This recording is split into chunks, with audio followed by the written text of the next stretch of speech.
യെശയ്യാ പ്രവാചകന്റെ പുസ്തകം 63-ാം അധ്യായം. എദോമിൽ നിന്ന് രക്താംബരം ധരിച്ചുകൊണ്ട് ബൊസ്രയിൽ നിന്ന് വരുന്നോരിവൻ ആർ? വസ്ത്രാലങ്കൃതനായി തന്റെ ശക്തിയുടെ മാഹാത്മ്യത്തിൽ നടകൊള്ളുന്നോരിവൻ ആർ? നീതിയെ അരുളി ചെയ്യുന്നവനും രക്ഷിപ്പാൻ വല്ലഭനുമായ ഞാൻ തന്നെ. നിന്റെ ഉടുപ്പ് ചുവന്നിരിക്കുന്നത് എന്ത്? നിന്റെ വസ്ത്രം മുന്തിരിച്ചക്ക് ചവിട്ടുന്നവൻ്റേതുപോലെ ഇരിക്കുന്നത് എന്ത്? ഞാൻ ഏകനായി മുന്തിരിച്ചക്ക് ചവിട്ടി.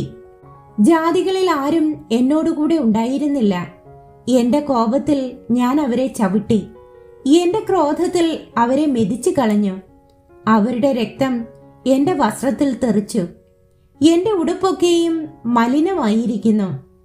ഞാനൊരു പ്രതികാര ദിവസം കരുതിയിരുന്നു, എന്റെ വിമുക്തന്മാരുടെ സംവത്സരം വന്നിരുന്നു. ഞാൻ നോക്കി, എങ്കിലും സഹായിപ്പാൻ ആരുമില്ലായിരുന്നു. ഞാൻ വിസ്മയിച്ചു നോക്കിയെങ്കിലും തുണപ്പാൻ ആരെയും കണ്ടില്ല. അതുകൊണ്ട് എന്റെ ഭുജം തന്നെ എനിക്ക് രക്ഷ വരുത്തി, എന്റെ ക്രോധം തന്നെ എനിക്ക് തുണ നിന്നു. ഞാൻ എന്റെ കോപത്തിൽ ജാതികളെ ചവിട്ടി, എന്റെ ക്രോധത്തിൽ അവരെ തകർത്തു. അവരുടെ രക്തത്തെ ഞാൻ നിലത്ത് വീഴ്ത്തിക്കളഞ്ഞു. യഹോവ നമുക്ക് നൽകിയതുപോലെയൊക്കെയും ഞാൻ യഹോവയുടെ പ്രീതി വാത്സല്യത്തെയും യഹോവയുടെ സ്തുതിയെയും അവന്റെ കരുണയ്ക്കും മഹാദയയ്ക്കും ഒത്തവണ്ണം അവൻ ഇസ്രായേൽ ഗൃഹത്തിന് കാണിച്ച വലിയ നന്മയെയും കീർത്തിക്കും. അവർ എന്റെ ജനം, കപടം കാണിക്കാത്ത മക്കൾ തന്നെ എന്ന് പറഞ്ഞ് അവൻ അവർക്ക് രക്ഷിതാവായി തീർന്നു. അവരുടെ കഷ്ടതയിലൊക്കെയും അവൻ കഷ്ടപ്പെട്ടു. അവന്റെ സമ്മുഖദൂതൻ അവരെ രക്ഷിച്ചു. തന്റെ സ്നേഹത്തിലും കനിവിലും അവൻ അവരെ വീണ്ടെടുത്തു. പുരാതന കാലത്തൊക്കെയും അവൻ അവരെ ചുമന്നുകൊണ്ട് നടന്നു. എന്നാൽ അവർ മത്സരിച്ച് അവന്റെ പരിശുദ്ധാത്മാവിനെ ദുഃഖിപ്പിച്ചു.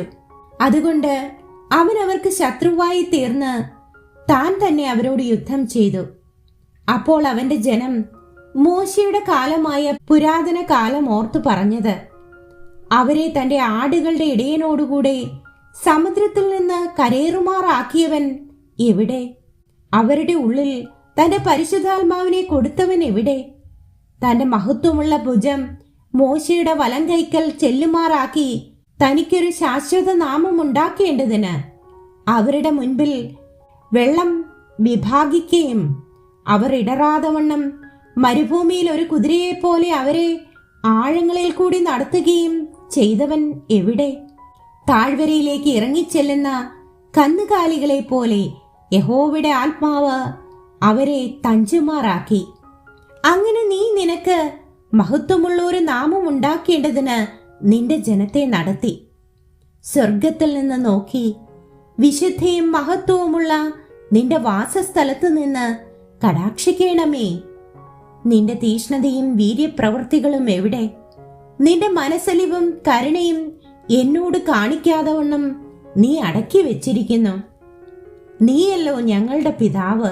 അബ്രഹാം ഞങ്ങളെ അറിയുന്നില്ല, ഇസ്രായേലിന് ഞങ്ങളെ തിരിയുന്നതുമില്ല. നീയോ യഹോവേ ഞങ്ങളുടെ പിതാവാകുന്നു. യുഗാരംഭം മുതൽ ഞങ്ങളുടെ വീണ്ടെടുപ്പുകാരൻ എന്നാകുന്നു നിന്റെ നാമം.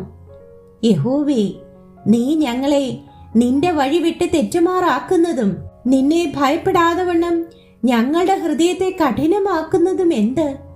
നിന്റെ അവകാശ ഗോത്രങ്ങളായ നിന്റെ ദാസന്മാർ നിമിത്തം മടങ്ങി വരേണമേ. നിന്റെ വിശുദ്ധ ജനത്തിന് അല്പകാലത്തേക്ക് മാത്രം കൈവശമായ ശേഷം നിന്റെ വിശുദ്ധ മന്ദിരത്തെ ഞങ്ങളുടെ വൈരികൾ ചവിട്ടിക്കളഞ്ഞു. ഞങ്ങളിതാ നീ ഒരിക്കലും വാണിട്ടില്ലാത്തവരും നിന്റെ നാമം വിളിക്കപ്പെട്ടിട്ടില്ലാത്തവരും എന്ന പോലെ ആയി തീർന്നിരിക്കുന്നു.